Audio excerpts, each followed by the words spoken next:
Right on. Thanks for having us, man. How we doing? We a little refreshed, ready to go after an off day? Absolutely. Ready to rock it tonight. Yeah, man. It's going to go off here tonight. You guys have a record that's been done since 2012, sat on it a year, and now we're touring on Confessions, even though you toured on it probably before that, really, because you were playing the stuff before you could put it out. It's interesting to see, I think, is it fair to say you guys got your most honest on this album? It definitely was a very personal record for us, we're really honest on all of our records, I think that's the charm of Buckcherry, and but this one, there was just a lot going on behind the scenes with this record, so it really meant a lot for us to finally get it out, and like you said, we're coming up on 300 shows since we recorded it. It's turning out to be our longest tour we've ever done, so we never thought we'd be doing that at this point in time in our lives this late, but it's been insane. We've already been around the world twice on this, and we keep going. We're going to be going to Okinawa, Japan soon here. And, it's exciting. And Europe for the entire month of June. That's really exciting. It's going to be great. You're going to play some festivals over there? Yeah. Europe is just a different level. It's a whole crazy. There, yeah. Do you think they appreciate music more? Or what is it? I don't know. I've been over. It just seems like maybe they're not as spoiled, maybe. Well, it's not radio-driven markets like it is in the United States. So, we are really spoiled over here. And over there, it's more like they really admire you when you can put on a great live show, and then they're fans for life, and they get into your whole catalog of music, not just singles, and it's pretty cool. It's intense. Is there any part of you that thought 15 should have had 15 songs on it? No, actually. Well, you guys probably wrote 40 for the album, right? Right, but the problem with a lot of records these days is that just because you have a CD that can take 74 minutes of music doesn't mean you need to fill it all up. Our favorite records are 9, 10 songs. Yeah. I thought 15 was I feel like it's rare today to find an album that you can listen to front to back and enjoy every single song, and 15 was that record for me with you guys. I just loved every track on the album, and I thought, I wonder if there was any thought that they said, this should have had 15 songs on it because of... No, I think if you look at all of our records, they're usually 10 or 11 songs. Mm-hmm. Yeah. Is there any... Do you despise the kind of format now where it's like put out a single a lot faster? I mean, I think the record's slowly starting to go away because, people aren't buying records anymore. They're just buying singles, and, we just recently recorded an EP, which we're huge fans of EPs, and so it was cool to do that. We got 6 songs coming out here in July, probably. Probably early July, yeah. Early July. And it's exciting. Are we going to hear you do that tonight? Yeah, one song. Nice. Yeah. He says no. Okay. Say it. Yes, that's right. You're going to hear one song tonight. He hasn't seen the set yet. I understand. I don't know. To his... You're free. Don't pay any attention to me. We got like 120 songs to sift through. So. Yeah. I know, it's fun. It's great to look back at all of your material. So that kind of leads to my next question is, take an album, not your most recent one of Confessions, take a different album, each one pick a different album, and describe what your life was like during that album cycle when you look back at it now. Oh, man. Wow.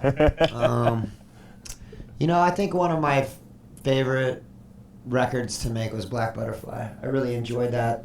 I remember, we had the sophomore slump with Time Bomb, so I remember I was just like super focused to make the best record we could make after 15, and that record seemed to be a lot of fun because we were riding this big wave, and it was just a lot of fun. Yeah. So you gotta do something different. The 15 record was like stepping off a cliff, really, for us, because we had nothing to lose. We were scattered. We were a brand new band in a lot of ways. Because we were 3 new guys. Right. There wasn't a big advance and a big payday and a big tour booked waiting for us to finish that record. It was really 5 guys that all had were all in the same headspace with nothing to lose, and it was pretty magical. Nice. Any personal reflection, anything that you think back of, man, I was going through this at that time, or I was really enjoying this part of my life at that time? Well, when we were making the Confessions record, I was not having fun on any level with anything. And we made it through that. And that started as an EP, or the original concept I saw you guys said was going to be an EP, potentially. Yeah, 7 songs, 7 sins, and then it turned into an LP. Is it you've talked before in interviews that you guys have stayed true to yourselves and maybe haven't always done what management or labels or publicists or whoever wanted you to do. My question is, what were they wanting you to do? Were they wanting you to be more radio friendly? What changed your sound? Pick a record, and the advice that we were getting was completely different. Really? Oh yeah. Like the first record, going back to that, we were.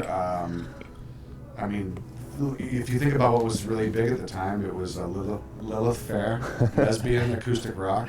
There's nothing wrong with that, but we're not lesbians and we don't play acoustic rock. Like shoegaze and alt bands like. Right. I'm thinking of that song, Do You Have to Let It Linger? I can't remember who sings that. And being in LA at the time, there's a station there, modern rock station called K-Rock, that had a lot of influence on what people thought was hip and cool and modern and fresh. Big. And we were really encouraged to sound more like those bands, and we thought we were just a rock and roll band. Mm-hmm. And of course, since record one, everybody's saying rock is dead, and we're like, we're hearing all these rock records. I don't know what you're talking about, and it's just different. But you guys do sound different in a good way than a whole bunch of bands that have been on my show that I don't want to throw under the bus, but like they all come on, they all dress the same way, they talk the same way, and they say the same.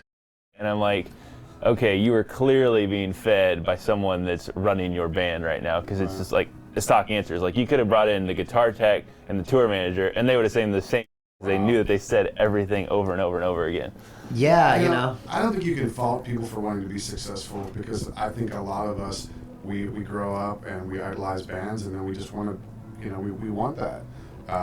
But we've been very, very conscious about always making sure that we're happy with what we're doing first. Mm-hmm. And it's cost us business relationships and friendships and band members, but we've always made sure that the music came first and that we didn't really have to explain ourselves. That's fair. Anything to add? Buckcherry's been the black sheep of rock and roll since we started. It's like we've never been a part of the mainstream. We've always been like these outcasts, and even when we go out and play festivals, it's like it's funny that we are playing just traditional rock and roll, and we're like on our own like little planet doing this. It seems like the way we do it and the way we go about making our records and doing everything. Like I know what you're talking about. Like I'll listen to active rock radio and I'll be like, every one of these bands sounds the same. It's like this muddy kind of like overprocessed, overproduced. All the singers are going through vocal tuning. You know what I mean? And it's all like this cookie cutter. Like it's kind of like the Truman Show of rock music, right? I think a real big track fit. homes. You know what I mean? Yes, it's like the ska band, Real Big Fish. I'm sure they're not any on your radar at all, but they have a line, of course, that says "Radio plays what you want me to hear," and that's what I think of. It's like, so while radio is still powerful, is it also frustrating to you that they play such a honed-in market of music, or are you okay with radio because you're on radio too? I mean, you want to reach a lot of people. You want to get new fans, and however that happens, if it's on the radio, if it's on the internet, we're happy about that. We want our songs to be heard. We want to get a enormous audience worldwide. That's what we've always wanted. So however we get there is great, but I think that radio is becoming less and less important over the years because of the way we get information. So that's definitely changing a lot. So it's like it really caters to Buckcherry because we've always been doing our own thing. So we're just gonna keep doing our own thing, and and keep accumulating fans from our live show, and it just gets bigger and bigger.